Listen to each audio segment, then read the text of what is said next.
I mean, I'm the reason why we're late, right? So we all suck here. You missed your period? No, that means Mike's pregnant. Aw. Wait. It's how it works, Mike. I'm late and you're pregnant. It means you're pregnant. It's better late than pregnant. That's the saying. Hello, everyone. And what month is it? All right, I got it now. April. I'm good now. All right, hi everyone, and welcome to the month of April. This is our anticipated releases video. You know, the thing we make every month. If you don't know that by now, I don't know what you've been doing with your life. I'm Mike. I'm Nick. I'm Travis. Yeah, and I think it's fair to say this month doesn't have a lot of like incredible gems. There's a couple of decent games coming out. Really not a whole lot, but you know, we did our best to come up with the list that we always do, and we're excited to talk about it.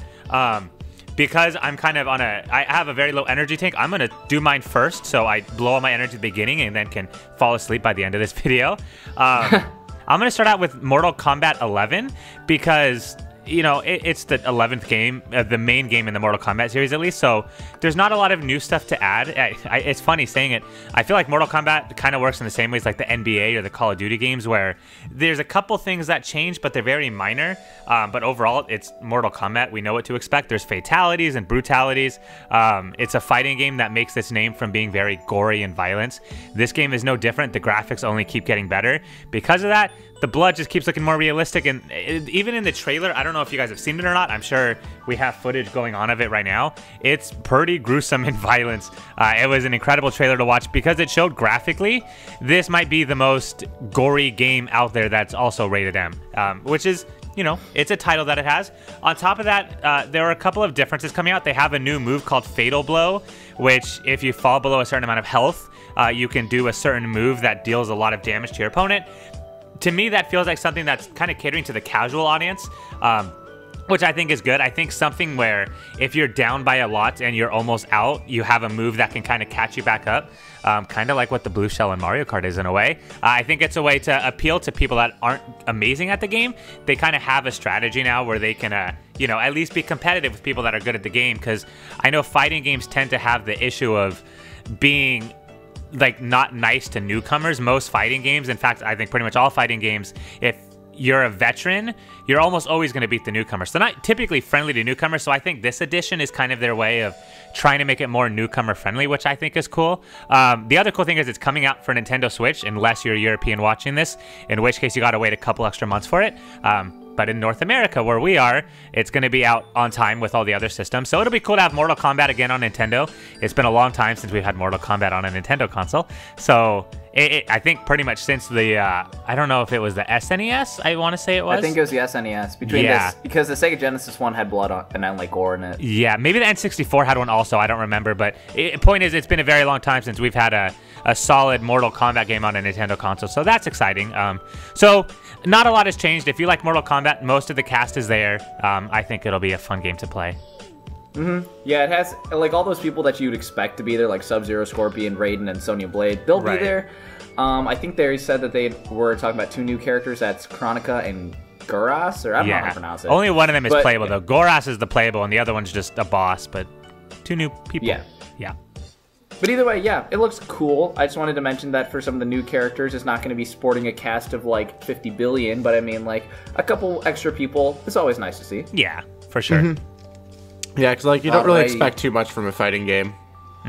Like it's gonna obviously have to use the same formula. Like if it got rid of fatalities, why? Yeah, that would be a bit. You know, that would be a bit psychotic to them. Exactly. It wouldn't make a lot of sense for like Mortal Kombat to turn into, I don't know, like Skullgirls or some kind of different complete fighting style or whatnot. Especially when you're on the 11th iteration, you got to be doing something right. Right. Exactly. For sure.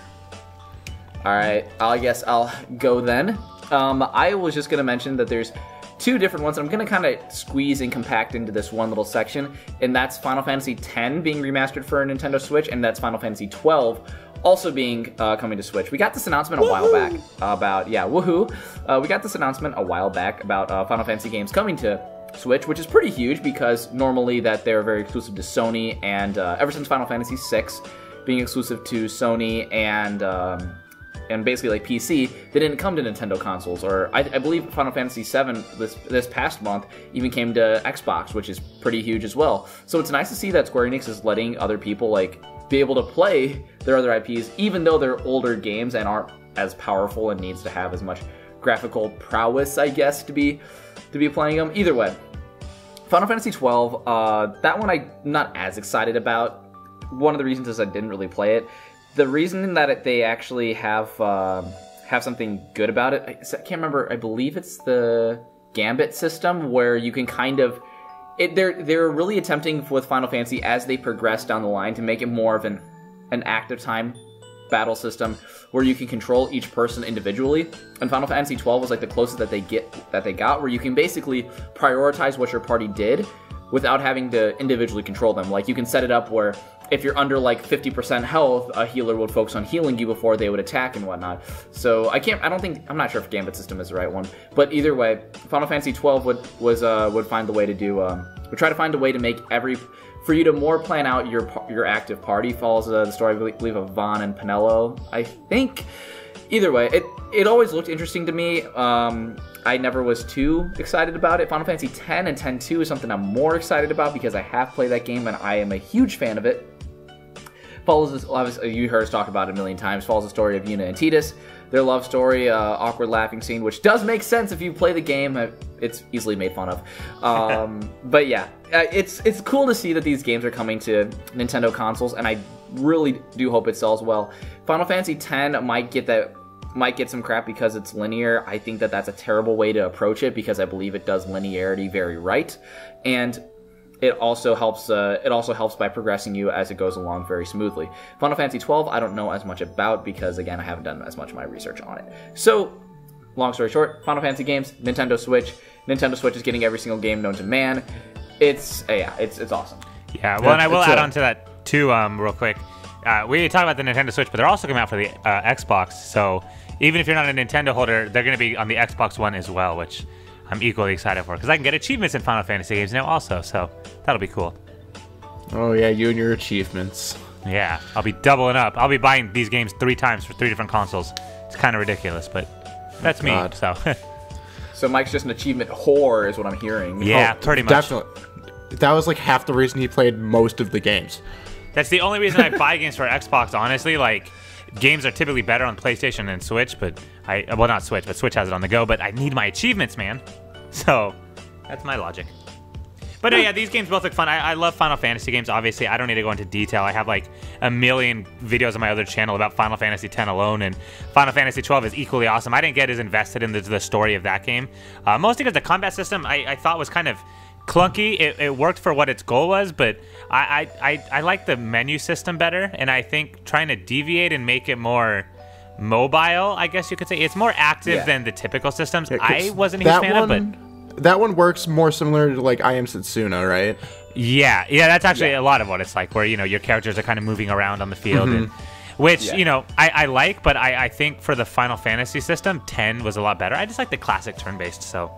But either way, it's fun for a new audience. I agree, like 10 is like almost as perfect as you can get in terms of turn-based battling. But I'm saying that Final Fantasy, at least as of now, they keep trying to approach you can control, like people have actually done videos on it, like disproving it, but like you can't independently control 3 different people on a battlefield. Like the human brain isn't able to do so. Right. But I think 12 was like the closest that they would get to do something like that in active time, like in real time when you're fighting it. And I believe in doing so that I think Final Fantasy XII was a great stepping point, but I just don't think it's possible. Like you will be complaining about the AI if you have a big party in an action RPG. It's just gonna happen.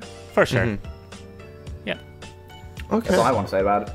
Let's see. So the game that I will talk about is Shovel Knight Showdown, coming up on all systems, which that's always fun when something comes out on everything. It's basically all the Shovel Knight characters, so if you don't know who the Shovel Knight characters are by now, you should play those.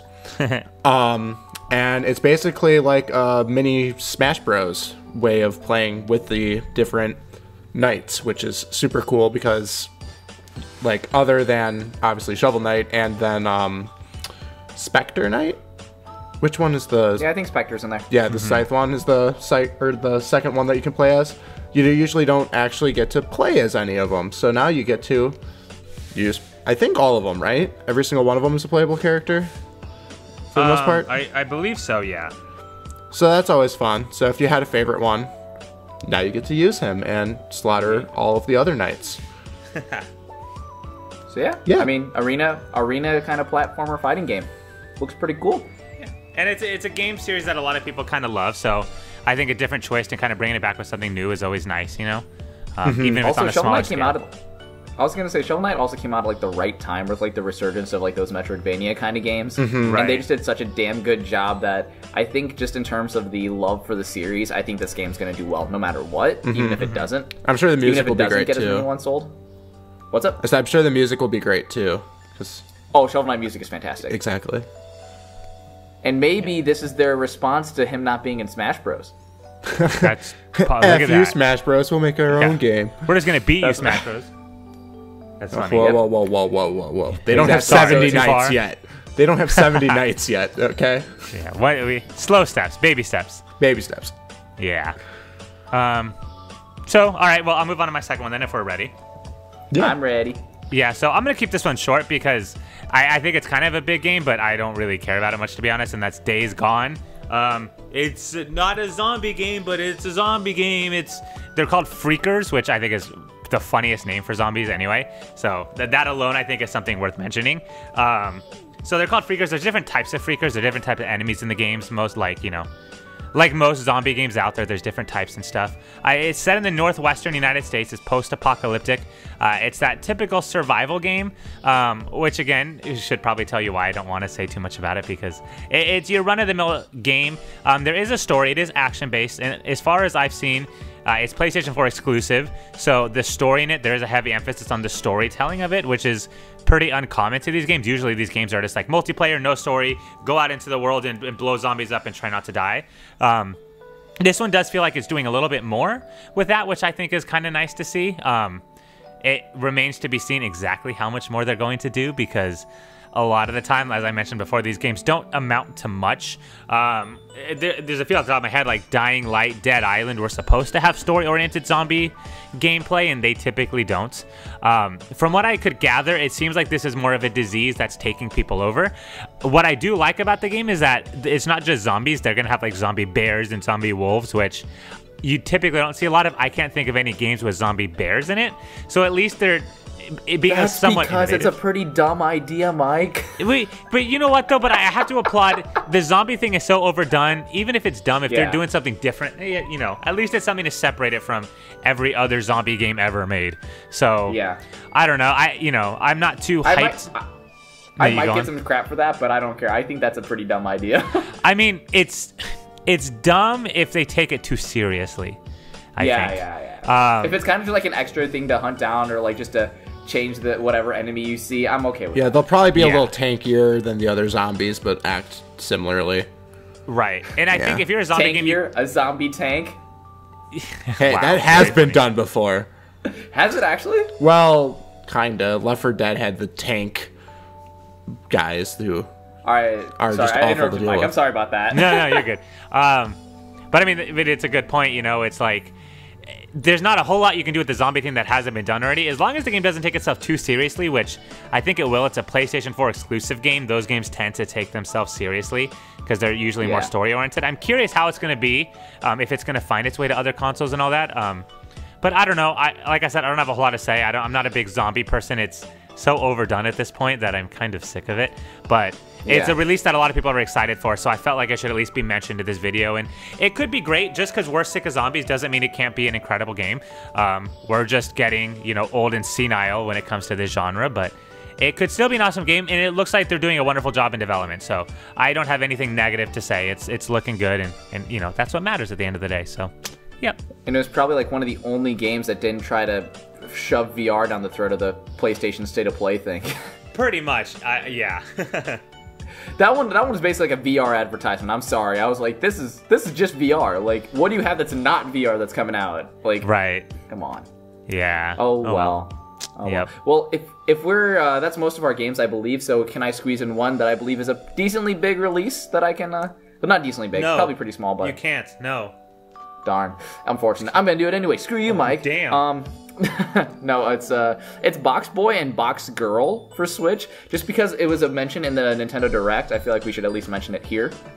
Okay. So Box Boy was actually Box Boy was actually kind of an interesting puzzle game that came out. I don't remember what it was originally for. I remember I got the demo for 3DS, and I played it a little bit. It was pretty enjoyable. Not anything that would like grab your attention for a really long time, but something that's like, I don't know, you're taking a crap and you want to play a game. Something like that. But it was actually like a pretty interesting puzzle game, and the fact that they actually are continuing it with kind of like a multiplayer co-op thing, I think is first of all always a great idea for the Switch, and I also think that just as a concept for a game that you can just play for fun on the go, I think it's kind of perfect. So what they kind of brand the Switch as a console on the go, I think that that's one of the most perfect games that you can put for the Switch in that kind of situation. Again, it's kind of just a fun puzzle game to play. I don't know how in-depth it'll go, but it was mentioned about it in the Direct. I felt like we should mention it here. Yeah, interesting. I looked up a couple pictures. It looks fun. I like those old school type, quirky little platform type games, so it looks fun. Mm-hmm. So yeah. Has a little bit of a puzzle aspect. Again, nothing that's like blows my mind with how innovative it is, but it's fun. Right. Yeah, so if we don't have any other games, we could probably wrap this up. I'm good. I'm good. I almost said I'm done and good at the same time. I'm good. Good. Yeah, so let us know, as always, if there's any other games come out this month that we didn't talk about that you are excited for. As always, you can let us know in the comments below.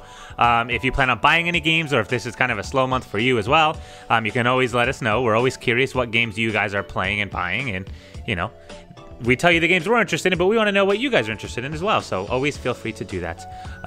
With that, we will see you guys later. Bye. Bye.